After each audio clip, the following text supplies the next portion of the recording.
করেছিলাম। আমি একটি দুটি কথা বলবো। তার আগে প্রথমেই কৃতজ্ঞতা জানাই ডেস্টিনি 2000 লিমিটেড এই প্রতিষ্ঠানে যারা স্বপ্নদ্রষ্টা, ফাউন্ডার, ডিরেক্টর, তাদের প্রতি আমি কৃতজ্ঞতা জানাই। হাইকোর্ট থেকে যারা আসছেন, আমাদের 3 জন অতিথি পরিচালক, ইন্ডিপেন্ডেন্ট পরিচালক, তাদেরকে, আর আজকের আয়োজনকারীদেরকে।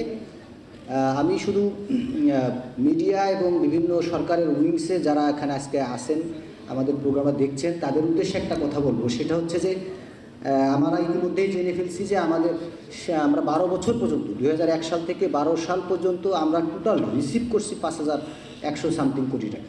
তাহলে একটা প্রতিষ্ঠান যদি 5000 কোটি টাকা শুধু রিসিভ করে, সেখানে প্রোডাক্ট দিয়েছে, কর্মচারী বেতন দিয়েছে, অফিস ভাড়া দিয়েছে, ভ্যাট ট্যাক্স দিয়েছে, 1800 কোটি টাকার সম্পদ ক্রয় করেছে, তাহলে সেই প্রতিষ্ঠানটা কীভাবে 5000 কোটি টাকা পাচার করে? এইগুলো বাংলাদেশের জাতীয় পত্রিকায় আমাদের নামে শিরোনামে টানা মাসের পর মাস লিখে আমাদেরকে আসলে বাকরুদ্ধ করে ফেলেছে। সময় এসেছে সত্য বলার, সময় এসেছে সত্য উন্মোচন করার।